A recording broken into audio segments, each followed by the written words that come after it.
So, ganito kasi yan, Miss Jo. May mga stages po ng pag-a-apply. Okay? So, kahit gaano natin minsan ka gusto talagang makakuha agad ng client, may process po talaga yan. Parang may due process po talaga yan. Una, nang mangyayari po, masisin na po tayo ng masisin.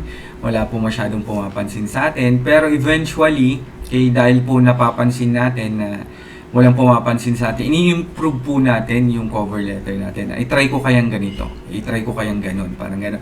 And now, ang susunod po doon, mayroon ng mga magre-reply sa'yo. So, nasa second stage ka na po, may nag-reply na sa'yo. Di ba dati wala, puro sin lang. Ako yun ngayon, meron na parang tatlong beses na may nag-reply sa akin. Yes. Kaya lang, baka mali yung pag-reply ko sa kanila. Kaya Nag-i-start na yan, Miss Jo. Okay, nasa second stage siya na. Ngayon may nagre-reply na sa'yo. Okay, ang third stage is meron nang magpapa-interview sa'yo. And ang final stage is meron nang kukuha sa'yo. Okay, so ang pinakamahirap lang is yung umpisa. Okay, ang ma-advise ko sa'yo, Miss Jo, huwag kang mag-give up. Show up daily. Okay, huwag mong bilangin ko ilan yung nagre-reply sa'yo. Huwag mong bilangin ko ilan yung nagpapa-interview sa'yo.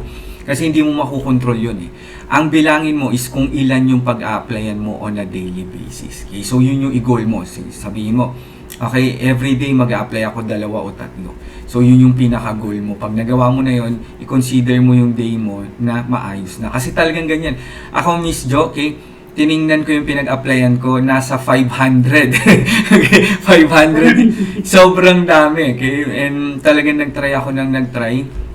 Hindi ako tumigil, nag-improve yung cover letter natin, and eventually, ako na po yung namimili ng client kasi